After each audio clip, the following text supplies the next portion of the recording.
لیکن گناہگار کے لیے اس رحیم اللہ نے معافی کا دروازہ ہر وقت کھول کر رکھا ہوا ہے۔ جو دروازے کبھی بند ہوتے ہیں کبھی کھلے ہوتے ہیں، ان دروازوں پر تو مانگنے والوں کا رش لگا ہوا ملتا ہے، اور جو دروازہ اس نے ہر لمحہ کھلا رکھا ہوا ہے اس دروازے پر کوئی ملتا ہی نہیں، معافی مانگنے والا کوئی نظر آتا ہی نہیں۔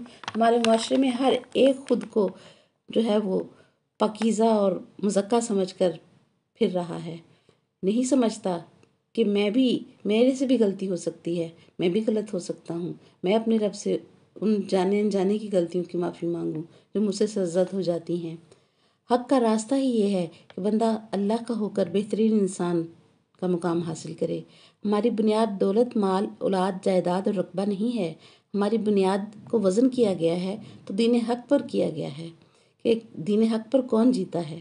دین ابراہیمی، دین موسیٰ علیہ السلام، دین عیسیٰ علیہ السلام پر چلنے والے بھی دنیا میں ہیں، لیکن مقام فخر ہے ہمارے لیے کہ ہم دین مصطفیٰ کریم صلی اللہ علیہ وسلم پر ہیں، اور دین مصطفیٰ کریم ہمیں دین مرتضیٰ تک لے جاتا ہے، جس کا قرآن میں ارشاد میں نے آپ کو سنایا کہ رب فرماتا ہے کہ وَلَيُمَكِّنَنَّ لَهُمْ دِينَهُمُ الَّذِي ارْتَضَىٰ لَهُمْ۔ اللہ اکبر! دین مصطفی اب دین مرتضوی ہے، کیونکہ مصطفیٰ کریم صلی اللہ علیہ وسلم کی ساری حیات طیبہ کو ہم دیکھیں تو ہمیں ملتا ہے کہ نبی کریم صلی اللہ علیہ وسلم اپنے اہل بیت علیہم السلام کی مودت پر زور دیتے ہوئے ہمیں نظر آتے ہیں، اور مولا علی پاک اپنے بھائی کو اپنی جو ہے ان کی ولایت جو ہے اس کا اقرار کرتے اور کرواتے ملتے ہیں، اور مولا علی پاک کے مناقب اور ان کے فضائل بیان کرتے ہوئے ہمیں ملتے ہیں، کیونکہ اس دین کو بالآخر دین مرتضوی ہونا ہے، کیونکہ امام مہدی علیہ السلام نے مولا علی پاک کے 11ویں بیٹے کی صورت میں دنیا میں ظہور فرمانا ہے۔ اللہ اکبر! نبی کریم صلی اللہ علیہ وسلم سے مروی تمام تر احادیث میں، جو کہ رسول صلی اللہ علیہ وسلم سے لے کر تمام اماموں سے بھی راوی ہیں، ان میں آنے والے پورے واقعات کی نشاندہی کر دی گئی ہے، خبر دے دی گئی ہے، اور تمام تر احادیث کا لب لباب یہی نکلتا ہے کہ 3 چیزیں جو ہیں وہ ابھر کر سامنے آتی ہیں۔ جب مہدی علیہ السلام کا ظہور ہوگا تو اس زمانے میں مذہب جو ہے وہ کمزور ہوگا، لوگوں کی توجہ مذہب سے بہت ہٹ جائے گی، عوام الناس مذہب سے بہت دور ہو جائیں گے، اور قرآن مسجدوں میں جو ہے وہ صرف پڑھا جائے گا۔ اللہ اکبر! اور پھر دوسری بات جو ہمیں ملتی ہے کہ شریعت کی پرواہ نہیں کی جائے گی۔ اللہ اکبر! اور خوف بہت پھیل جائے گا، امن نہیں رہے گا۔ آدمی اپنے گھر سے زندہ نکلے گا لیکن اسے یقین نہیں ہوگا کہ میں زندہ واپس بھی آؤں گا، اور اسی طرح سے پھر یہ ہے کہ بھوک اور افلاس بھی بہت بڑھ جائے گا، مہنگائی بہت بڑھ جائے گی، اور ایک روٹی پر لوگ جو ہیں وہ اپنا ایمان بیچنے لگیں گے۔ تو رب کہتا ہے کہ اتنی گرفت ہو جائے گی مذہب کی عوام کی مذہب پر کہ جب میرا مہدی علیہ السلام ظہور فرمائے گا اور دین مرتضوی جب غالب آئے گا تو پھر کیا ہے، لا یعبدوننی لا یشرکون بی شیئا، میری عبادت ہوگی اور میرے برابر کسی کو شریک نہیں کیا جائے گا۔ معلوم ہوا مذہب غالب آ جائے گا، مذہب پریشان حال نہ رہے گا۔ اللہ اکبر! اور پھر حدیث مبارکہ میں ہمیں یہ بات ملی کہ مہدی علیہ السلام کے ظہور کے بعد امن اتنا ہو جائے گا کہ شام سے یا یمن سے ایک عورت چلے گی زیور سے لدی ہوئی، مدینے میں پہنچے گی اور راستے میں سے کوئی لوٹنے والا نہ ہوگا۔ اسی طرح سے نبی پاک صلی اللہ علیہ وسلم نے یہ مثال دے کر سمجھایا کہ اتنا امن ہو جائے گا، اور پھر مثال دی کہ زمین اور آسمان اپنے خزانے اگل دیں گے۔ اللہ اکبر! اور اتنا رزق ہو جائے گا، اتنی مال کی فراوانی ہو جائے گی کائنات میں، دنیا میں، کہ زکوٰۃ لینے والا کوئی نہ رہے گا۔ اللہ اکبر! اب سوچنے کی بات ہے کہ ہمیں اس دین مرتضوی کے بغیر جو ہے وہ عمل کرنا یا جینا کیا ہمیں واجب دیتا ہے کہ یہ دائرہ اسلام جس میں ہم کھڑے ہیں، یہ خاندان رسالت مآب صلی اللہ علیہ وسلم نے اپنے سر کٹا کر اس دائرے کو بچایا ہے۔ اس لیے بہترین انسان وہ ہے جو اپنے ان محسنوں کی قدر کرے، ان کی پیروی کرے، اور پہلے محمد صلی اللہ علیہ وسلم سے لے کر آخری محمد علیہ السلام تک کا عقیدہ اور ایمان رکھے، اور بندے کی ساری زندگی کے اعمال اسی عقیدہ پر ادا ہوں تو اعمال جو ہے وہ میزان حاصل کر سکیں گے، ورنہ بدعقیدگی پر کیے گئے اعمال کے لیے قرآن فرماتا ہے لا یقیم لہم وزنا، کہ ایسے لوگوں کے لیے میزان الاعمال ہی نہیں لگایا جائے گا، اور میرے خوشبو قرآن کے قافلے کے ساتھی جان چکے ہیں کہ میزان الاعمال قرآن میں اور حدیث رسول پاک صلی اللہ علیہ وسلم میں مولا علی پاک کی ہستی کو قرار دیا گیا ہے، اور علی کل شیء قدیر رب اس بندے کو ہی قبول کرتا ہے جو کل ایمان کے دامن سے لگ کر مومن ہے، اپنی زندگی کے تمام معاملات میں حق دین، حق عقیدہ پر عمل کرتا ہے، بندے کو زمانے کی ہوس سے یہ بچا لیتا ہے۔ کوئی فیشن، کوئی رواج بندے کو لا الہ الا اللہ محمد الرسول اللہ علی ولی اللہ سے جدا نہیں کر سکتا۔ اس دنیا کا کوئی عہدہ مومن ہونے سے افضل نہیں ہے۔ یہ بڑی عظمت کی بات ہے کہ بندہ خود بھی اپنے بچوں اور اپنی نسلوں کو بھی اللہ کریم کے پسندیدہ دین پر رکھنے کی محنت کرتا ہوا دنیا سے جائے، کہ نبی صلی اللہ علیہ وسلم نے فرمایا میرا امتی کچھ بھی ہو سکتا ہے مگر جھوٹا نہیں ہو سکتا، اور حسنین کریمین کے نانا جان نے فرمایا میرا امتی وہ نہیں ہے جو جھوٹا ہے اور وہ نہیں ہے جو دوسروں کو دھوکہ دینے والا ہے۔ معلوم ہوا کہ بات کرے تو جھوٹ بولے تو وہ بھی نبی پاک کا امتی نہیں، اور معاملہ کرے تو دھوکہ دے یہ بھی نبی پاک کا امتی نہیں۔ تو یہی ایمان کی کہانی ہے، یہی بندے کا جہاد ہے۔ بندہ اپنے گھر میں رہتے ہوئے، اپنے بیوی بچوں میں صبح سے شام کرتے ہوئے اپنا ایمان قائم رکھے تو بندے کا ہر سانس تسبیح بن جاتا ہے اور تسبیح لکھا جاتا ہے۔ سبحان اللہ کہ حدیث مبارکہ میں ہمیں یہ ذکر ملتا ہے کہ کسی صحابی کو جہاد کا شوق تھا، نبی کریم صلی اللہ علیہ وسلم کے ساتھ وہ جنگ لڑنا چاہتا تھا اور لڑتے لڑتے شہید ہونا چاہتا تھا۔ تب اس نے اپنی خواہش کا اظہار نبی کریم صلی اللہ علیہ وسلم سے کیا تو نبی پاک صلی اللہ علیہ وسلم نے پوچھا تمہارے والدین میں سے کوئی تمہارے والدین ہیں؟ تو اس نے عرض کی کہ باپ فوت ہو گیا ہے، والدہ بزرگ ہیں اور علیل ہیں۔ تو نبی پاک صلی اللہ علیہ وسلم نے فرمایا گھر جاؤ اور اپنی والدہ کی خدمت کرو، یہی تمہارا جہاد ہے۔ اللہ اکبر!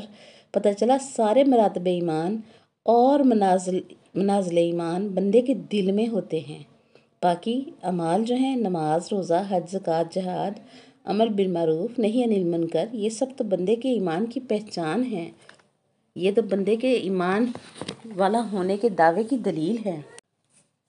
اور فطرت انسانی کے مطابق یہ دین اسلام جو نبی کریم صلی اللہ علیہ وسلم نے اتنی محنتوں کے بعد اور تکالیف جھیل کر پہنچایا، وہ نبی صلی اللہ علیہ وسلم اپنے دین کو لاوارث کیسے چھوڑ کر جا سکتے ہیں؟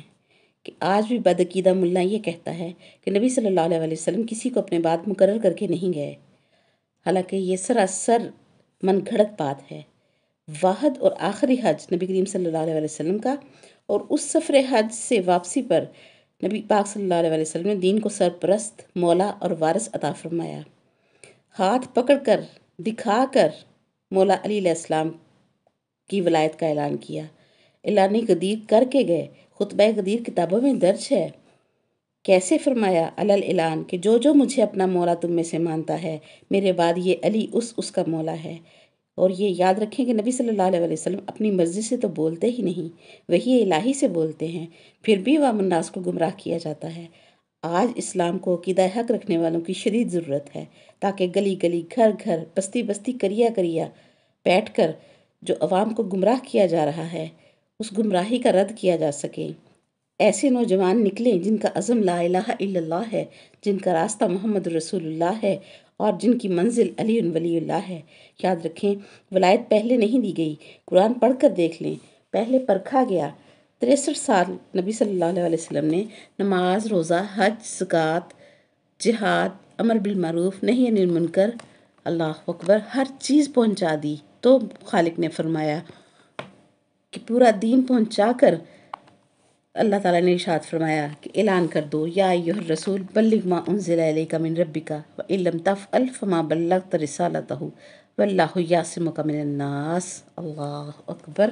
اور رب ارشاد فرماتا ہے سورہ مائدہ میں کہ الیوم یئس الذین کفروا، کہ یاد رکھو آج کے دن کافر مایوس ہو گیا، من دینکم، تمہارے دین کو ختم کرنے سے، کہ جو اس کی خواہش تھی کہ یہ دین ختم ہو جائے گا، مٹ جائے گا، وہ اس بات سے مایوس ہو گیا ہے۔ فلا تخشوہم، پس ان کافروں سے نہ ڈرو، واخشونی، اور میری خشیت اپنے دلوں میں رکھو۔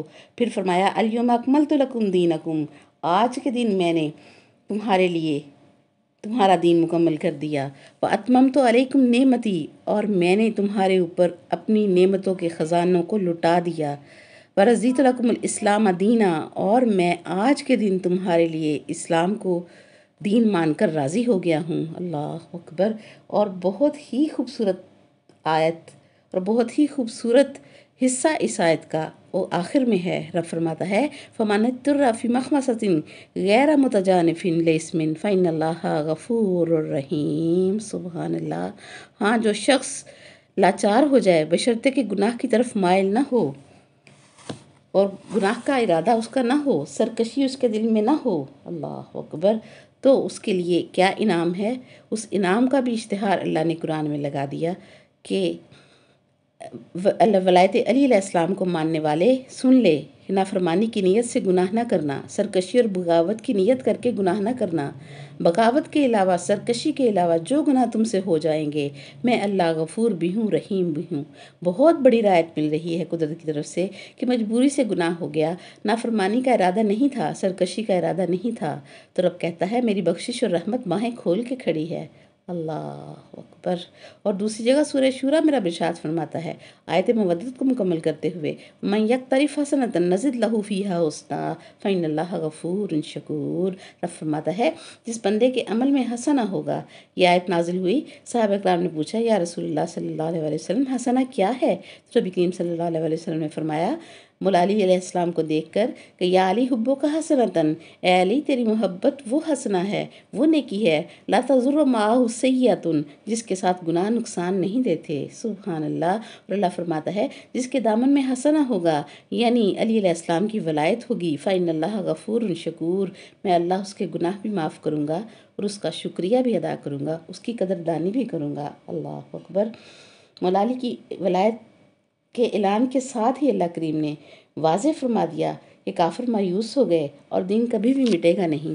اور یاد رکھیں جب یہ اعلان ہوا اس سے پہلے مولا علی مکہ میں بھی علی تھے، مدینہ میں بھی علی تھے، جنگ بدر اور احد میں بھی علی تھے، خیبر اور خندق میں بھی علی تھے، جنگ حنین میں بھی مولا علی پاک علی ہی تھے، لیکن علی علیہ السلام کی ولایت اللہ کریم نے اس وقت دی جب نمازیں بھی پڑھی جا چکی تھیں، روزے بھی رکھے جا چکے تھے، جنگیں بھی لڑی جا چکی تھیں، زکوٰۃ کا نصاب کے مطابق ادائیگی ہونا شروع ہو چکی تھی، امر بالمعروف نہی عن المنکر بھی بندہ کر رہا تھا، حسن اخلاق اور مخلوق کی خدمت کی تعلیم بھی نبی پاک صلی اللہ علیہ وسلم سے لے چکا ہے بندہ، اور والدین کا ادب و احترام بھی بندے کا کردار بن جائے، چوری، جھوٹ، حسد، کینہ، بغض، حرص و حفظ دنیا بھی بندے کے دل سے نکل جائے اور دل میں محمد صلی اللہ علیہ وسلم اور آل محمد صلی اللہ علیہ وسلم کی محبت اور مودت، ایمان اور عقیدہ ہو اور ان کے دشمنوں سے دل سے نفرت ہو اور ہر جھوٹے دھوکے باز پر لعنت کرنے لگے بندہ، تو پھر انتہائی درجے کا خیر العمل بندے کو نصیب ہوتا ہے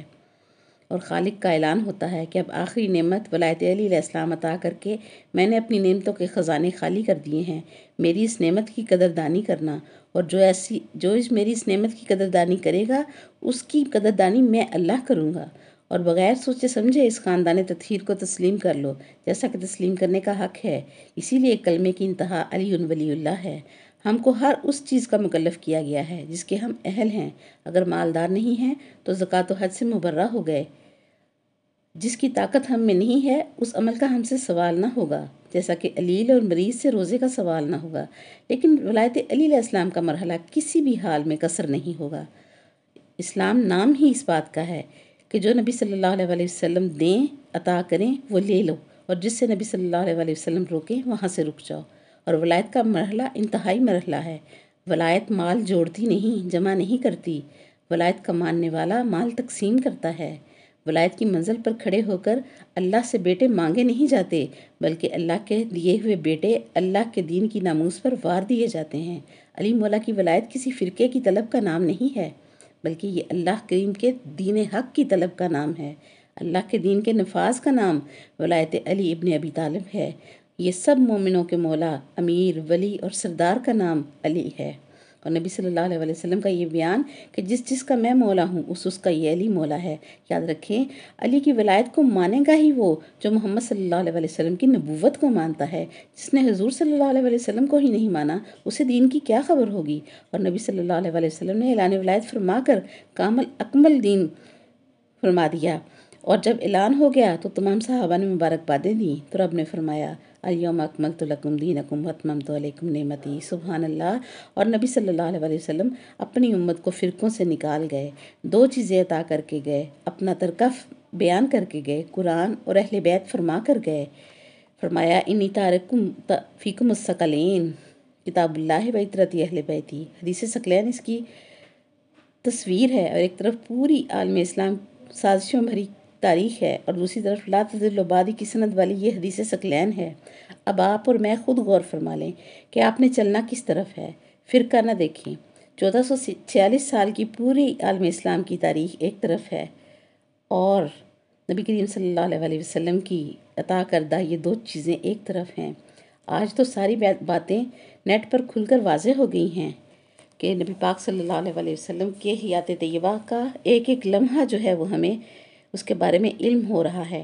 اب کتابیں پڑھنے کی ضرورت نہیں ہے کہ میدان جنگ سے بھاگا کون اور جم کر لڑا کون، نبی صلی اللہ علیہ وسلم کی حفاظت کس نے کی، اور نبی پاک صلی اللہ علیہ وسلم سے غداری کس نے کی، منافقت کس نے کی، اور نبی صلی اللہ علیہ وسلم کو قتل کرنے کی کوشش کس نے کی، اور پھر بی بی صاحبہ کا حق کس نے چھینا اور اللہ کے غضب کا حقدار ہوا، اور علی مولا سے کون کون لڑا، مولا حسن پاک کے جنازے پر تیر کس نے چلائے، اور مولا حسین پاک کا راہ کس نے روکا، اور ظلم ان کے اوپر اور ان کے خاندان پر کس نے کیا، اور پھر قرآن نیزوں پر کس نے بلند کیا، شراب پی کر نمازیں کس نے پڑھائیں، عورتوں کے سر پر امامے رکھ کر فجر کی نماز کی امامت کس نے کروائی۔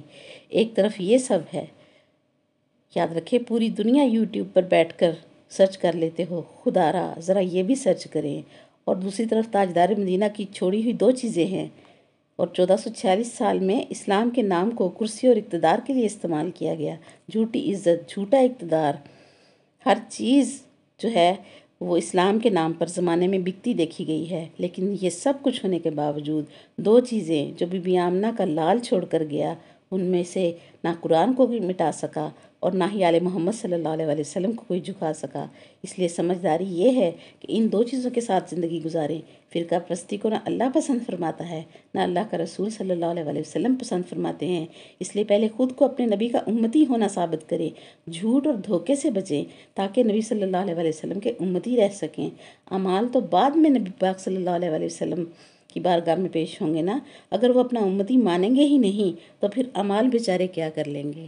رب العزت ہمیں سمجھ اور فہم عطا فرمائے۔ آج کے لیے اتنا ہی، وآخر دعوانا ان الحمدللہ رب العالمین، سبحانک اللہم وبحمدک ونشہد ان لا الہ الا انت نستغفرک ونتوب الیک۔ السلام علیکم ورحمۃ اللہ وبرکاتہ۔